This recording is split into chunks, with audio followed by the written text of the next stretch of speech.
Friends, एक बार फिर से स्वागत है आपका हमारे यूट्यूब चैनल एग्जाम क्लासेस में। फ्रेंड्स, हम आपके लिए लाए हैं आज का सेशन भी हमारा बहुत महत्वपूर्ण होने वाला है। आज हमारे पॉलिटी के 100 क्वेश्चन होने वाले हैं। 100 क्वेश्चन में से आपको कितने प्रश्नों के उत्तर मालूम थे हमें कमेंट बॉक्स में ज़रूर बताना। वीडियो को लाइक करना, चैनल को सब्सक्राइब करना। बिना किसी देरी के अपने सेशन को शुरू करते हैं और देखते हैं आज का हम पहला प्रश्न हमारा है, भारत के राष्ट्रपति का कार्यकाल होता है। तो भारत के राष्ट्रपति का कार्यकाल कितना होता है? तो भारत के राष्ट्रपति का कार्यकाल 5 वर्ष का होता है। कितने वर्ष का होता है? 5 वर्ष का होता है। ऑप्शन इसका जो होगा वो बिल्कुल इसका ठीक होगा। प्रश्न है, देश में संकट काल आपातकाल की घोषणा कौन करता है? देश में संकट काल आपातकाल की घोषणा कौन करता है? तो राष्ट्रपति के द्वारा की जाती है। इसका जो ऑप्शन होगा वो बिल्कुल ठीक होगा। किसके द्वारा की जाती है? राष्ट्रपति के द्वारा की जाती है।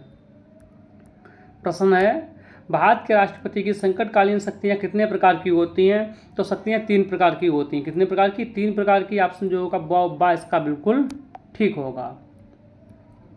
प्रश्न है, भारत के राष्ट्रपति को उसके पद से हटाया जा सकता है। किसके द्वारा? महाभियोग द्वारा उसको हटाया जा सकता है। ऑप्शन जो होगा उसका सा बिल्कुल ठीक होगा। प्रश्न है, महाभियोग किसके विरुद्ध लगाया जा सकता है? तो महाभियोग राष्ट्रपति पर लगाया जा सकता है, इसीलिए इसका जो ऑप्शन होगा वो इसका बिल्कुल ठीक होगा।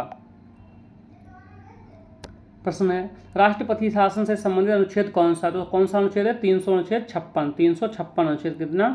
356 आर्टिकल है, इसीलिए इसका सही उत्तर होगा वो ऑप्शन 22 का बिल्कुल ठीक होगा। प्रश्न है अगला, राष्ट्रपति शासन किसके द्वारा लगाया जाता है? तो राष्ट्रपति शासन राष्ट्रपति द्वारा लगाया जाता है, इसीलिए इसका जो ऑप्शन होगा वो बिल्कुल इसका ठीक होगा। प्रश्न है, राष्ट्रपति शासन पहले कितने समय के लिए लगाया जाता है? तो राष्ट्रपति शासन 6 माह के लिए। कितने माह के लिए लगाया जाता है? 6 माह के लिए लगाया जाता है। ऑप्शन इसका जो होगा वो इसका बिल्कुल ठीक होगा। प्रश्न, भारत में दल बदल की प्रवृत्ति कहाँ आरंभ की गई थी? तो भारत में दल बदल की प्रवृत्ति कहाँ से आरंभ की गई थी? हरियाणा से। कहाँ से? हरियाणा से, इसीलिए इसका जो ऑप्शन होगा वो बिल्कुल ठीक होगा। कहाँ से की गई थी? हरियाणा से। प्रश्न है, उत्तर प्रदेश के सबसे पहले दल बदल द्वारा बनने वाले मुख्यमंत्री थे। तो मुख्यमंत्री कौन थे? चौधरी चरण सिंह थे। कौन? चौधरी चरण सिंह। ऑप्शन इसका जो होगा वो बिल्कुल ठीक होगा। प्रश्न है अगला, भारत में दल बदल विरोधी कानून किस प्रधानमंत्री के शासनकाल में लागू किए गए? तो राजीव गांधी जी के द्वारा। किसके द्वारा? प्रधानमंत्री राजीव गांधी जी के द्वारा, इसीलिए इसका जो ऑप्शन होगा वो ऑप्शन सा इसका बिल्कुल ठीक होगा। प्रश्न है अगला, भारतीय गणतंत्र का प्रथम राष्ट्रपति कौन था? तो प्रथम राष्ट्रपति कौन? प्रथम राष्ट्रपति थे डॉक्टर राजेंद्र प्रसाद। कौन थे? डॉक्टर राजेंद्र प्रसाद। ऑप्शन इसका जो होगा सा बिल्कुल ठीक होगा। प्रश्न है अगला, वर्तमान में भारत का राष्ट्रपति कौन है? तो वर्तमान में भारत के राष्ट्रपति कौन है? द्रौपदी मुर्मू जी हैं, इसीलिए इसका जो होगा वो ऑप्शन बिल्कुल ठीक होगा। प्रश्न है, दल बदल विरोधी कानून देश के संविधान में कौन सा संशोधन था? तो वो था 52वां संविधान संशोधन। कौन सा? 52वां संविधान संशोधन था, इसीलिए इसका जो ऑप्शन होगा वो ऑप्शन सा इसका बिल्कुल ठीक होगा। प्रश्न है, भारतीय संविधान की 8वीं अनुसूची संबंधित है। भारतीय संविधान की 8वीं अनुसूची किससे संबंधित है? 8वीं अनुसूची भाषा से संबंधित है। किससे? भाषा से, इसलिए जो इसका ऑप्शन होगा ऑप्शन सा इसका बिल्कुल ठीक होगा। भाषाई आधार पर राज्यों का पुनर्गठन कब किया गया था? तो भाषाई आधार पर राज्यों का गठन किया गया था 1956 में। कब? 1956 में किया गया था। ऑप्शन बा इसका बिल्कुल ठीक होगा। अगला प्रश्न है, भाषाई आधार पर गठित भारत का प्रथम राज्य था, वो कौन सा राज्य था? आंध्र प्रदेश था। आंध्र प्रदेश। दोस्तों, आज का सेशन हमारा बहुत ही इंपॉर्टेंट होने वाला है, प्लीज़ सेशन को पूरा देखें। प्रश्न है, भारतीय संविधान की कौन सी अनुसूची भाषा से संबंधित है? तो 8वीं अनुसूची। कौन सी अनुसूची है? 8वीं अनुसूची भाषा से संबंधित है। ऑप्शन सा इसका बिल्कुल ठीक होगा। प्रश्न अगला, वर्तमान में 8वीं अनुसूची में कितनी भाषाओं का उल्लेख है? भारतीय संविधान द्वारा मान्यता प्राप्त भाषाओं की संख्या कितनी है, तो कितनी संख्या है, 22 संख्या, कितनी, 22। इसका जो सही उत्तर होगा वो होगा ऑप्शन द, इसका बिल्कुल ठीक होगा। अगला प्रश्न है अपदृश्यता अपराध अधिनियम कब पारित हुआ था? तो अपदृश्यता अपराध अधिनियम पारित हुआ था 1955 में। कब पारित हुआ था? 1955 ईस्वी में। ऑप्शन बा इसका बिल्कुल ठीक होगा। कब पारित किया गया था? 1955 में। प्रश्न है वह अधिनियम जिसके द्वारा हिंदू स्त्रियों को पुरुषों के संपत्ति का अधिकार देने की व्यवस्था की गई थी? हिंदू उत्तराधिकार अधिनियम 1956। कौन सा? हिंदू अधिकार 1956। ऑप्शन जो होगा आ इसका बिल्कुल ठीक होगा। अगला प्रश्न है स्त्रियों व कन्याओं का अनैतिक व्यवहार निरोधक अधिनियम कब पारित हुआ था? तो कब पारित हुआ था? 1956 में पारित हुआ था। 1956 में। ऑप्शन जो इसका सा होगा वो ऑप्शन सा इसका बिल्कुल ठीक होगा। अगला प्रश्न है भारत में दहेज अधिनियम कब पारित हुआ था? भारत में दहेज अधिनियम कब पारित हुआ? तो 1961 ईस्वी में दहेज अधिनियम पारित किया गया था। ऑप्शन जो होगा इसका बा बिल्कुल ठीक होगा। अगला प्रश्न है भारत में महिलाओं का अनुपात कम होने का संबंध निम्न में से किस जनसंख्या समस्या से है? तो वो क्या है? कन्या भ्रूण हत्या से है। ऑप्शन आ इसका बिल्कुल ठीक होगा। अगला प्रश्न है धर्मनिरपेक्षता का कारण क्या है? तो धर्मनिरपेक्षता का कारण है आधुनिक शिक्षा, पश्चाताप संस्कृति, नगरीकरण, उपयुक्त में सभी। तो इसका जो सही उत्तर होगा वो क्या होगा? उपयुक्त में सभी। किससे है? उपयुक्त में सभी होगा। प्रश्न है अगला भारत क्या है? तो भारत धर्मनिरपेक्ष राष्ट्र है। क्या है? धर्मनिरपेक्ष राष्ट्र। इसका जो सही उत्तर होगा वो क्या होगा? ऑप्शन आ इसका बिल्कुल ठीक होगा। भारत एक धर्मनिरपेक्ष राष्ट्र है। प्रश्न है अगला धर्मनिरपेक्ष शब्द को भारतीय संविधान की प्रस्तावना में कब जोड़ा गया था? तो वो कब जोड़ा गया? 1976 में। 1976 में जोड़ा गया था। ऑप्शन जो होगा वो सा इसका बिल्कुल ठीक होगा। प्रश्न अगला है निम्नलिखित में से धार्मिक आधार पर गठित दल। तो धार्मिक आधार पर कौन सा दल गठित हुआ था? श्रोमणी अकाली दल। ऑप्शन जो दा इसका बिल्कुल ठीक होगा। ना कि भारतीय जनता पार्टी, ना कि भारतीय राष्ट्रीय कांग्रेस, ना कि समाजवादी पार्टी। कौन सा गठित हुआ था? श्रोमणी दल गठित हुआ था। प्रश्न है अगला निम्नलिखित में से धार्मिक आधार पर गठित दल नहीं है। धार्मिक आधार पर गठित दल कौन सा नहीं है? तो वो नहीं है भारतीय राष्ट्रीय कांग्रेस। ऑप्शन जो दा होगा इसका बिल्कुल ठीक होगा। प्रश्न है धर्म के आधार पर पृथक राज्य की मांग करने वाला राज्य कौन सा था? वो राज्य था जम्मू कश्मीर। कौन सा था? जम्मू कश्मीर था। प्रश्न है धर्मनिरपेक्षता समर्थन करती है। धर्मनिरपेक्षता समर्थन करती है किसका? मानवतावाद का। किसका समर्थन करती है? मानवतावाद का। ऑप्शन जो होगा वो सा इसका बिल्कुल ठीक होगा। प्रश्न है चुनाव आयुक्त का कार्यकाल रखा गया। चुनाव आयुक्त का कार्यकाल कितना रखा गया? 6 वर्ष या 65 वर्ष तक की आयु तक। ऑप्शन जो दा होगा इसका बिल्कुल ठीक होगा। अगला प्रश्न है मुख्य चुनाव आयुक्त की नियुक्ति कौन करता है? तो मुख्य चुनाव आयुक्त की नियुक्ति कौन करता है? राष्ट्रपति द्वारा मुख्य चुनाव आयुक्त की नियुक्ति की जाती है। ऑप्शन जो इसका होगा वो बा इसका बिल्कुल ठीक होगा। अगला प्रश्न है भारत के चुनाव आयोग के सदस्यों की संख्या है तो कितनी है? 3 होती है। 3। ऑप्शन जो होगा वो बा इसका बिल्कुल ठीक होगा। प्रश्न है चुनाव व्यवस्था में सुधार संबंधी सुझाव सर्वप्रथम दिए थे तो किसने दिए थे? तारकुंडे समिति ने। किसने? तारकुंडे समिति ने। इसका जो होगा ऑप्शन आ इसका बिल्कुल ठीक होगा। अगला प्रश्न है तारकुंडे समिति का संबंध है तो तारकुंडे समिति का संबंध किससे है? चुनाव सुधार से। किससे? चुनाव आधार से। ऑप्शन आ होगा इसका बिल्कुल ठीक होगा। प्रश्न है चुनाव में इलेक्ट्रॉनिक मतदान मशीन का प्रारंभ किया जाए ये सुझाव किसने दिया? ये सुझाव दिया था दिनेश गोस्वामी समिति ने। ऑप्शन जो होगा सा इसका बिल्कुल ठीक होगा। किसने? दिनेश गोस्वामी समिति ने दिया था। अगला प्रश्न है मतदाताओं को फोटो युक्त पहचान पत्र जारी किया जाए ये सुझाव किसने दिया था? ये सुझाव भी दिनेश गोस्वामी समिति जी के द्वारा दिया गया था। ऑप्शन जो होगा दा इसका बिल्कुल ठीक होगा। अगला प्रश्न है, सन 1977 के लोकसभा चुनाव में सबसे प्रमुख मुद्दा क्या था? तो सबसे प्रमुख मुद्दा था जातिवाद। क्या था? जातिवाद। ऑप्शन जो होगा आ इसका बिल्कुल ठीक होगा। प्रश्न है, वर्ष 2019 के लोकसभा चुनावों को मतदान व्यापार को प्रभावित करने वाला प्रमुख तत्व क्या था? राजनीतिक स्थिरता। क्या? राजनीतिक स्थिरता। ऑप्शन जो होगा आ इसका बिल्कुल ठीक होगा। प्रश्न है, कैस्ट इन इंडियन पॉलिटिक्स पुस्तक के लेखक कौन थे? तो वो कौन थे? रजनी कोठारी थे। रजनी कोठारी। ऑप्शन जो होगा वो आ इसका बिल्कुल ठीक होगा। प्रश्न है, जाति भारत में अत्यधिक महत्वपूर्ण दल है। जाति भारत में महत्वपूर्ण दल है, कथन किसका है? जयप्रकाश नारायण का है। किसका है? जयप्रकाश नारायण का। ऑप्शन जो होगा सा इसका बिल्कुल ठीक होगा। अगला प्रश्न है, जाति व्यवस्था और राजनीति में अंतःक्रिया के संदर्भ में जाति प्रथा को 3 रूपों में प्रस्तुत किया जाए। ये कथन किसका था? ये कथन था रजनी कोठारी जी का। जो ऑप्शन होगा वो बा बिल्कुल ठीक होगा।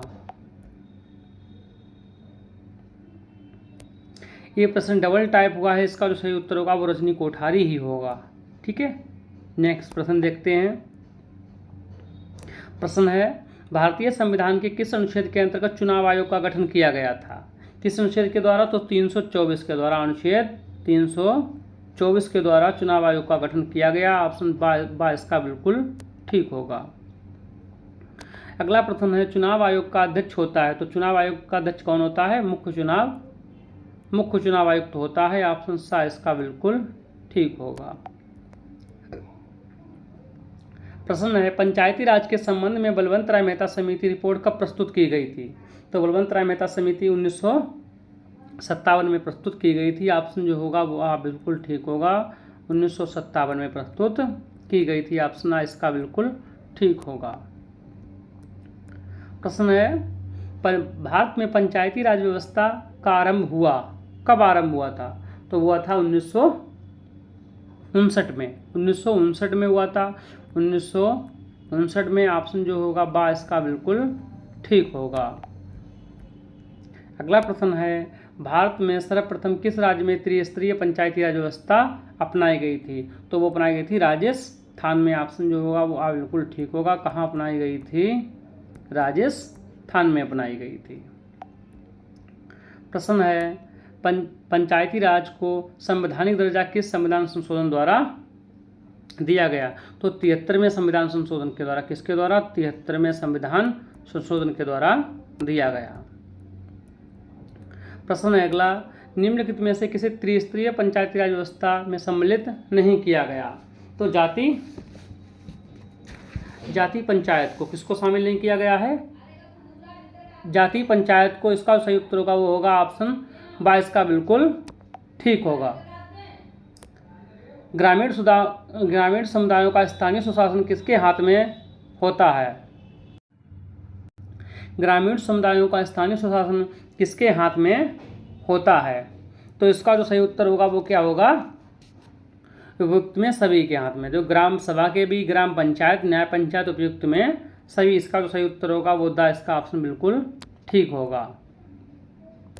प्रश्न है, निम्नलिखित में से कौन सी नगरीय सुशासन की इकाई नहीं है? तो वो कौन सी नहीं? क्षेत्र समिति नगरीय सुशासन की इकाई नहीं है। सा इसका ऑप्शन बिल्कुल ठीक होगा। प्रश्न है, 73वां संविधान संशोधन कब प्रभावी हुआ था? तो 73वां संविधान संशोधन 21 जून 1993 को 1993 को प्रभावी हुआ था। कब? 21 जून 1993 को। ऑप्शन जो होगा वो दा इसका बिल्कुल ठीक होगा। प्रश्न है अगला, 73वां संविधान संशोधन अधिनियम निम्न में से किस राज्य में लागू नहीं किया गया? किस राज्य में लागू नहीं किया गया? तो इसका जो सही उत्तर होगा उपयुक्त में सभी। ना नागालैंड में, ना मिजोरम, ना मेघालय। ऑप्शन जो उसका होगा वो दा इसका बिल्कुल ठीक होगा। प्रश्न है अगला, राज्य के नगर के निकायों को संविधान संशोधन अधिनियम द्वारा संवैधानिक दर्जा प्रदान किया गया? तो 74वें संविधान संशोधन द्वारा। कितने? 74वें संविधान संशोधन द्वारा। ऑप्शन जो होगा वो सा इसका बिल्कुल ठीक होगा। ऑप्शन सा इसका बिल्कुल ठीक होगा। अगला प्रश्न है, भारतीय संविधान के किस भाग में पंचायती राज की अवधारणा निहित है? तो पंचायती राज की अवधारणा किसमें निहित है? राज्य के नीति निर्देश सिद्धांत में। राज्य के नीति निर्देश सिद्धांत में। ऑप्शन जो होगा सा इसका बिल्कुल ठीक होगा। अगला प्रश्न है, बलवंत राय मेहता समिति संबंधित है। बलवंत राय मेहता समिति किससे है? बलवंत राय मेहता समिति पंचायती राज से संबंधित है। किससे? पंचायती राज से संबंधित है। पंचायती राज से संबंधित है। ऑप्शन जो होगा द इसका बिल्कुल ठीक हुआ है। अगला प्रश्न है, बलवंत राय मेहता समिति गठित की गई। तो बलवंत राय मेहता समिति कब गठित की गई थी? 1957 में गठित की गई। कब? 1957 में बलवंत राय मेहता समिति का गठन हुआ था। ऑप्शन जो होगा बा इसका बिल्कुल ठीक होगा। प्रश्न है, बहुजन समाज पार्टी का गठन कब और कहाँ हुआ? तो बहुजन समाज पार्टी का गठन 14 अप्रैल 1984 को हुआ। कब? 14 अप्रैल 1984 को उत्तर प्रदेश में हुआ था। 14 अप्रैल 1984 को उत्तर प्रदेश में गठन हुआ था। इसकी मुखिया कौन? मायावती जी हैं। प्रश्न है अगला, तमिलनाडु में द्रविड़ कड़गम की स्थापना किसने की? तो वो किसने की थी? CN अन्नामुदुरई। CN अन्नामुदुरई इसका जो होगा ऑप्शन बा इसका बिल्कुल ठीक होगा।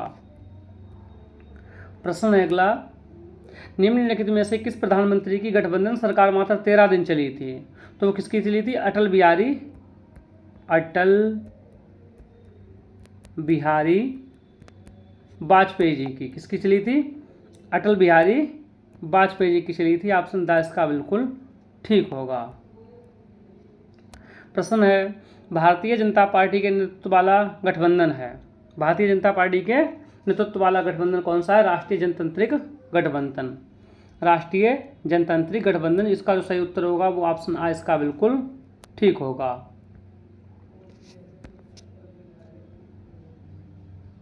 प्रश्न है, भारतीय जनता पार्टी की गठबंधन सरकार के मुखिया थे। तो भारतीय जनता पार्टी गठबंधन सरकार के मुखिया कौन थे? मोरारजी देसाई थे। कौन थे? मोरारजी देसाई थे। इसीलिए ऑप्शन इसका जो होगा वो बिल्कुल ठीक होगा। प्रश्न है, भारतीय गठबंधन की राजनीतिक की विशेषता, प्रमुख विशेषता है वो क्या है? उपयुक्त में सभी, एक दल की प्रधानता, विचारधारा की समानता का अभाव, दल बदल की प्रवृत्ति। इसलिए इसका जो होगा वो ऑप्शन द इसका बिल्कुल ठीक होगा। प्रश्न है अगला, लोकतंत्र का प्राण कहा जाता है। लोकतंत्र का प्राण कहा जाता है। तो लोकतंत्र का प्राण किसे कहा जाता है? राजनीतिक दल को कहा जाता है। किसको? राजनीतिक दल को। ऑप्शन जो होगा सा इसका बिल्कुल ठीक होगा। प्रश्न है, निम्न में से जो कार्य राजनीतिक दल नहीं करता है वह क्या है? कानूनों का निर्माण। क्या नहीं कर सकता है? कानूनों का निर्माण नहीं कर सकता है। ऑप्शन जो होगा सा इसका बिल्कुल ठीक होगा। प्रश्न है, एक दलीय व्यवस्था किसका आधार है? एक दलीय व्यवस्था किसका आधार है? तानाशाही का। किसका है? तानाशाही का। ऑप्शन जो होगा वो तानाशाही का। एक दलीय व्यवस्था किसका है? तानाशाही का। प्रश्न है अगला, किस व्यवस्था को लोकतांत्रिक स्वामित्व का प्रतीक कहा जाता है? तो द्विदलीय व्यवस्था। किसको कहा जाता है? द्विदलीय व्यवस्था को। ऑप्शन जो होगा बा इसका बिल्कुल ठीक होगा। अगला प्रश्न है, भारत में राजनीतिक दलों को मान्यता कौन देता है? तो भारत में राजनीतिक दलों को मान्यता कौन देता है? निर्वाचन आयोग देता है। कौन देता है? निर्वाचन आयोग देता है। ऑप्शन जो होगा बा इसका बिल्कुल ठीक होगा, निर्वाचन आयोग।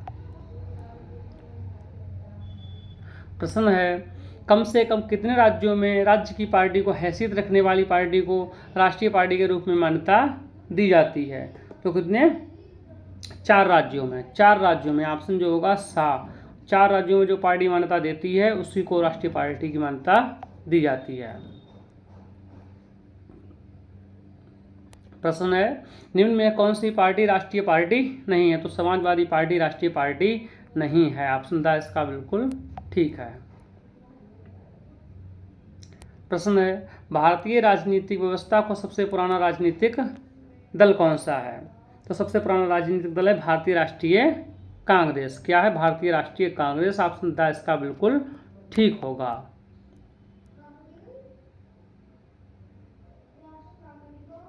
प्रश्न है अगला, ब्रिटिश सरकार ने किस योजना के तहत भारत छोड़ने व भारत विभाजन की घोषणा की थी? तो किसके? माउंटबेटन योजना के तहत। ऑप्शन जो होगा सा इसका बिल्कुल ठीक होगा। प्रश्न है अगला, माउंटबेटन योजना प्रस्तावित की गई थी तो 1947 में। कब? 1947 में। इसका जो सही उत्तर होगा वो दा होगा। कब की गई थी? 1947 में। अगला प्रश्न है, भारत विभाजन के समय भारत के वायसराय थे। भारत विभाजन के समय भारत के वायसराय कौन थे? लॉर्ड माउंटबेटन थे। कौन थे? Lord Mountbatten. ऑप्शन जो होगा 22 का बिल्कुल ठीक होगा, माउंटबेटन थे। ऑप्शन 22 का बिल्कुल ठीक है। अगला प्रश्न है, भारत की स्वतंत्रता के समय ब्रिटेन का प्रधानमंत्री कौन था? वो थे लॉर्ड एटली। कौन थे? लॉर्ड एटली। ऑप्शन जो होगा आ इसका बिल्कुल ठीक होगा। प्रश्न है, संविधान सभा का स्थायी अध्यक्ष कौन था? भारतीय संविधान का अध्यक्ष कौन था? तो संविधान सभा के स्थायी अध्यक्ष कौन थे? डॉक्टर राजेंद्र प्रसाद थे। ऑप्शन जो होगा सा इसका बिल्कुल ठीक होगा। कौन थे? राजेंद्र प्रसाद। डॉक्टर राजेंद्र प्रसाद थे। अस्थायी अध्यक्ष सच्चिदानंद सिन्हा थे। अगला प्रश्न है, संविधान सभा का प्रथम अधिवेशन कब हुआ? तो संविधान सभा का प्रथम अधिवेशन कब हुआ? 9 दिसंबर 1946 को। कब? 9 दिसंबर 1946 को हुआ था। 9 दिसंबर 1946 को हुआ था। संविधान सभा का प्रथम अधिवेशन 9 दिसंबर 1946 को हुआ। ऑप्शन जो होगा आ इसका बिल्कुल ठीक होगा। प्रश्न है, भारतीय संविधान सभा की प्रारूप समिति का अध्यक्ष कौन था? प्रारूप समिति का अध्यक्ष कौन था? वो थे डॉक्टर भीमराव अम्बेडकर थे। ऑप्शन जो होगा बा इसका बिल्कुल ठीक होगा। प्रश्न है अगला, भारत को गणराज्य कब घोषित किया गया? भारत को गणराज्य कब घोषित किया गया? तो 26 जनवरी 1950 को। कब? 26 जनवरी 1950 को घोषित किया गया। जो ऑप्शन होगा वो सा इसका बिल्कुल ठीक होगा। प्रश्न है अगला, देशी रियासतों का भारतीय संघ में विलय किसने किया? देशी रियासतों में भारत का विलय किसने किया था? सरदार वल्लभ भाई पटेल जी ने। किसने? सरदार वल्लभ भाई पटेल जी ने किया था। ऑप्शन जो होगा सा इसका बिल्कुल ठीक होगा। अगला प्रश्न है, भारतीय संविधान पूर्णतः कब अंगीकृत हुआ? तो भारतीय संविधान पूर्णतः कब अंगीकृत हुआ? 26 नवंबर 1949 को। 26 नवंबर 1949 को पूर्णतः अंगीकृत हुआ। ऑप्शन जो होगा बा इसका बिल्कुल ठीक होगा। प्रश्न है, भारतीय संविधान कब लागू हुआ? भारतीय संविधान कब लागू हुआ? 26 जनवरी 1950 को। कब लागू हुआ था? 26 जनवरी 1950 को लागू हुआ। ऑप्शन जो होगा सा इसका बिल्कुल ठीक होगा। प्रश्न है अगला, भारतीय संविधान में कितनी अनुसूचियां हैं? तो भारतीय संविधान में कितनी अनुसूचियां हैं? भारतीय संविधान में 12 अनुसूचियां हैं। कितनी अनुसूचियां हैं? 12 अनुसूचियां हैं। ऑप्शन जो होगा दा इसका बिल्कुल ठीक होगा। प्रश्न है, भारतीय संविधान में कितने अनुच्छेद हैं? तो भारतीय संविधान में कितने? 395 अनुच्छेद हैं। ऑप्शन जो होगा सा इसका बिल्कुल ठीक होगा। कितने अनुच्छेद हैं? 395 अनुच्छेद हैं। ऑप्शन सा इसका बिल्कुल ठीक है। प्रश्न है, भारतीय संविधान के किस भाग को संविधान की आत्मा कहा जाता है? किस संविधान को? तो प्रस्तावना को। किसको? प्रस्तावना को कहा जाता है। ऑप्शन दा इसका बिल्कुल ठीक होगा। प्रश्न है अगला, भारतीय संविधान की प्रस्तावना के अनुसार भारत की सर्वोच्च सत्ता किसमें निहित होती है? तो किसमें निहित होती है? जनता में निहित होती है। ऑप्शन जो होगा सा इसका बिल्कुल ठीक होगा। प्रश्न है हमारा, वर्तमान में भारतीय संविधान में कितने मौलिक अधिकारों का प्रावधान है? तो कितने? 6 मौलिक अधिकारों का। कितने? 6 मौलिक अधिकारों का प्रावधान है। ऑप्शन जो होगा बा इसका बिल्कुल ठीक होगा। अगला प्रश्न है, मौलिक अधिकार संविधान के किस भाग में वर्णित हैं? तो मौलिक अधिकार संविधान के किस भाग में वर्णित हैं? तृतीय भाग में वर्णित हैं। ऑप्शन जो होगा सा इसका बिल्कुल ठीक होगा। 3 भाग में है। प्रश्न है अगला, भारतीय संविधान में मूल कर्तव्यों को सम्मिलित किया गया। कब किया गया था? 1976 में। कब सम्मिलित किया गया था? 1976 में। वर्तमान में भारतीय संविधान में कुल कितने मौलिक कर्तव्यों का उल्लेख है? कितने मौलिक कर्तव्यों का उल्लेख है? 11 मूल कर्तव्यों का उल्लेख है। ऑप्शन जो होगा सा इसका बिल्कुल ठीक होगा। अगला प्रश्न है, भारतीय संविधान में मूल कर्तव्यों का उल्लेख किस भाग में किया गया है? किस भाग में किया गया है? भारतीय संविधान में मूल कर्तव्यों का किस भाग में किया गया? तृतीय भाग में मूल कर्तव्यों का। इसको छोड़ते हैं, डाउट। अगला प्रश्न देखते हैं। अगला प्रश्न है, राज्य के नीति निर्देश तत्वों का उल्लेख संविधान के किस भाग में है? तो वो है चतुर्थ भाग में। चौथे भाग में है? भाग 4 भाग में है। वो प्रश्न डबल हमारा प्रिंट हुआ था। प्रश्न अगला है, भारत में राज्य के नीति निर्देश तत्व किस देश के संविधान से अपनाए गए हैं? तो कहाँ से अपनाए गए हैं? आप जानते हैं आयरलैंड से। ऑप्शन जो होगा बिल्कुल डी ठीक होगा। कहाँ से? आयरलैंड से। अगला प्रश्न है, भारत में न्यायपालिका निम्न में से देखरेख में कार्य करती है। तो किसके देखरेख में कार्य करती है? भारत में न्यायपालिका किसके देखरेख में कार्य करती है? स्वतंत्र कार्य करती है। ऑप्शन जो होगा इसका डी बिल्कुल ठीक हो, स्वतंत्र कार्य करती है।